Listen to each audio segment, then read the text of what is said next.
What is going on, guys? It's your boy Chris here. I want to do a quick review of Spider Man Across the Spider Verse for you guys. First things first, what I think about it, I fucking love this movie. It was good. It was really good. It may have been to me better than Into the Spider Verse. Uh, it was just really good, man. It was just really good. Um, it's up there for me as one of the best Spider Man movies that we've seen made, period, and maybe one of the best animated movies I've seen in a long time. It was that good. So everybody knows sequel to Into the Spider Verse. Miles Morales has been Spider Man for about a year or so now, and a random run in with a strange villain that is supposed to be like some knockoff nobody winds up this whole chain of events that could destroy like everything everywhere. And it's kind of hilarious how they kind of pulled that off with this villain that I think is from the 80s, The Spot. Like, I don't even like Jason Schwartzman fucking killed it as this villain too. He was great. Just starting off as like just getting pissed off that like he treated him like he was like a joke. And he's like, "Oh, I'm a joke to you? All right, let's see what I can do." And by the end of the movie, you're like, "Oh shit, he's a real threat." Um, so that whole thing with him is funny. Like some of the ways that he uses his powers are kind of hilarious. Um, obviously, the relationship between Gwen and Miles, it takes its twists and turns, but that's still solid. Peter B. Parker, his interactions with Miles, still great, still fantastic. Miguel O'Hara, aka Spider Man 2099, sorry, 2099, being played by Oscar Isaac. They changed his look from the first movie, his appearance in the first one, and his Spider Verse. He was bigger. His costume was he was more like a darker character than I was expecting. But there are reasons for it.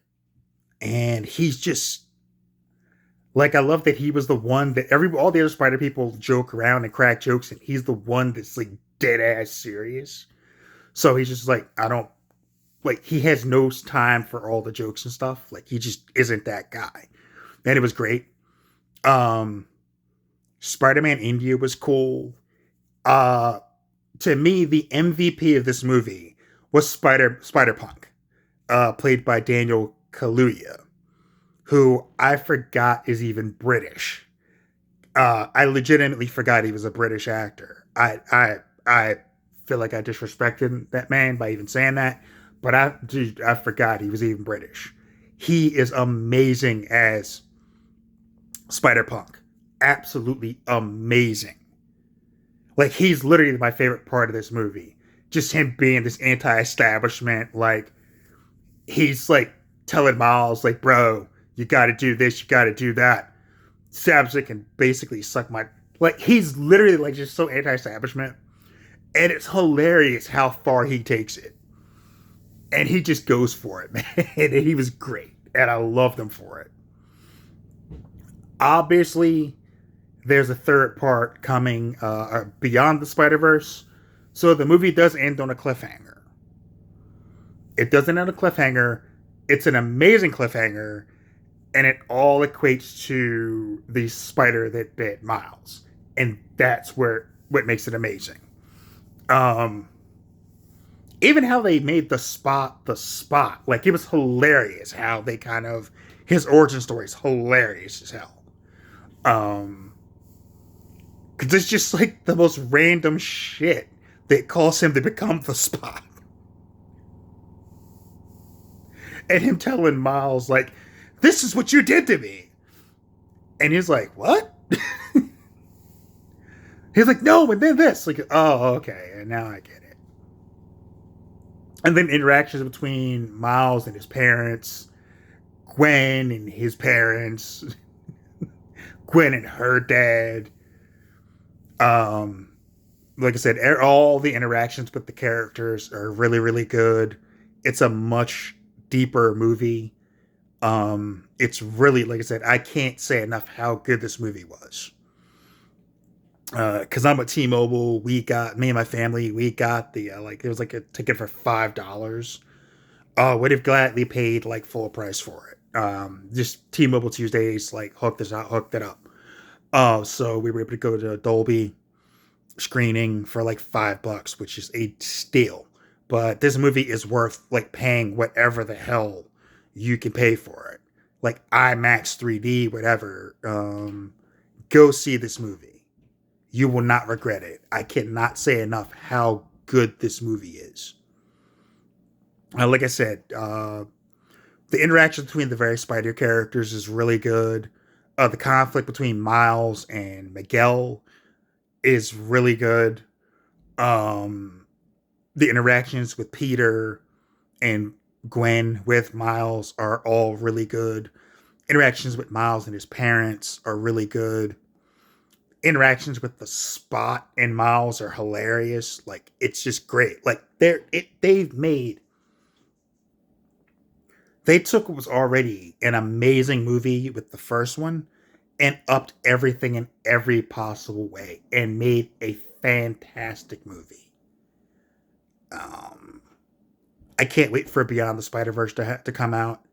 I think it's coming out next year, either the end of this year or the beginning of next year. I can't remember. It needs to come. We'll go watch that tomorrow. The movie is like 2.5 hours long. It does not feel like it. It starts off just bam and just goes, and it doesn't feel like it's that long. And you're in a movie theater for 2.5 hours, and it doesn't feel like it. It just breezes by, and it's just good, man. So Across the Spider Verse, two thumbs up, 5 stars out of five. Go see this movie. Um, so that's my thoughts on that. I want to end this video with something a little bit serious because this weekend was a bit series of like highs and lows. Um, Obviously, the high was seeing that movie with my family on Saturday night. Sunday morning was kind of sad because I went down to a place I used to work at to say goodbye to an old friend, Dave, aka Irish Dave Gallagher. He was a bartender at the bar I used to work at. When they first opened, he was one of the people that I worked with when we were part of that first crew that was there. He was there when I came back. He's been there pretty much damn near the entire time. He left for a little bit and then came back. Kind of like I did, where I left for a couple years and I came back. And one of the things that I don't talk about much is when I lost my job at the post office. Um, I was in there one day and just telling him what happened, and the owner was there. And I was pretty much going in that day to kind of beg for a job or like anything, even if it was like washing dishes or something. I just needed a job. And he's meeting with a vendor.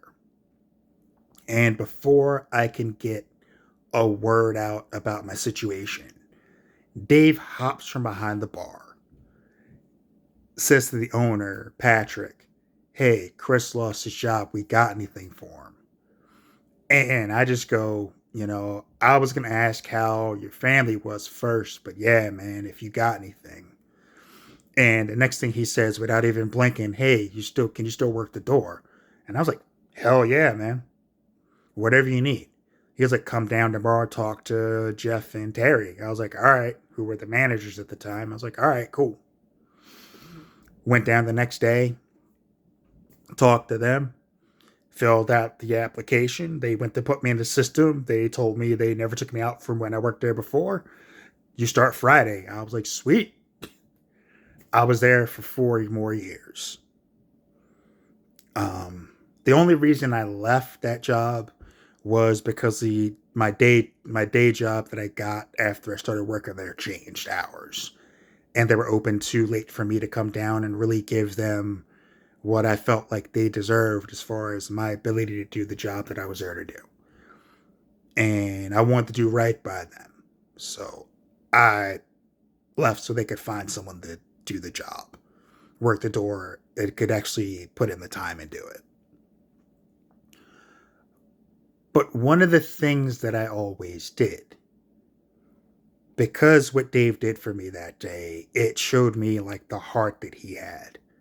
Like he cared about the people that he cared about. He took care of the people that he cared about. The fact that he cared about me in any way to even help me out, that spoke to me. And I've never forgotten that.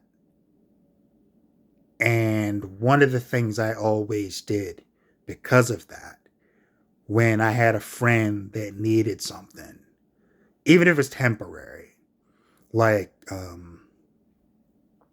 they need extra money or they needed a job just to, kind of help themselves till they get on their feet, I tried to bring them in and help them out to pay that forward. Multiple friends I brought in to help out when I was running security there at the Slancher and Cooper's. I brought in a couple of my friends to help out that kind of needed something at the time. It's one, because I knew they were reliable, but two, it's if you can help out somebody that you know that needs it, you do what you can. Dave didn't have to do what he did. He didn't have to jump from behind the bar and do what he did. Um, but it spoke to the type of person he was. And I got to spend time with people I haven't seen in 20 something years um, when I was down there. I saw him last around Christmas. Me and my buddy Rick had went in to watch the World Cup, and him and the owner Patrick were there, and they were watching it. So I got to catch up with them. I ran to one of the old managers, Randy, there. A bunch of people who were regulars were down at the bar. It was a situation where it was sad because we were all there to kind of celebrate the life of someone we knew that was no longer physically here, but his spirit's in that bar. It always will be in that bar. And it was good to see so many people that he impacted. When you're in this existence, you have a time to leave your mark on people, and whatever light you shine on them, and that matters. And everybody in that bar, like everybody in that bar, was there celebrating Dave. There were people that weren't there that were there in spirit too. So it was just a good day under shitty circumstances because he's gone. But it was a good day because everybody got to sit around and laugh and talk about the old days. And it wasn't so much a sad day. It wasn't sad.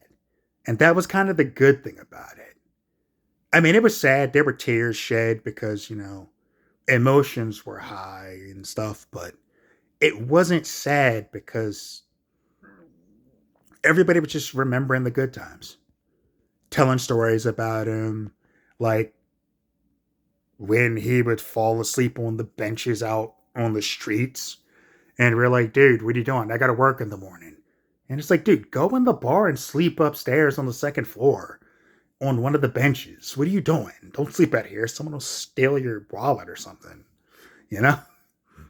or him sleeping in the stairwell, in the kitchen, or something, or him walking around with his glass of water that wasn't actually water, and we all knew it, and we didn't care because it's Dave, and Dave's gonna do Dave thing. Dave's gonna be Dave, and Dave was Dave. He was gruff when he was gruff sometimes, but he was always funny and always ready to make you laugh. And he took care of everybody who walked through that door and took care of you outside, no matter how fucked up he got you. And that's the thing. So I would be remiss if I didn't say this at the end of this video. Dave, I love you, man. I'm gonna miss you. And I'm glad I got to see you one last time before you left this existence. And I look forward to seeing you on the other side, my friend.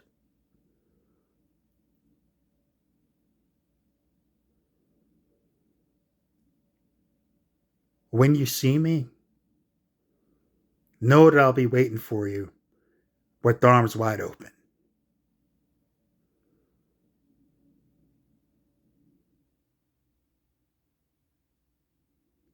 Anyway, I'm going to end this now because I'm kind of choked up. So take care of yourselves and take care of each other. Peace.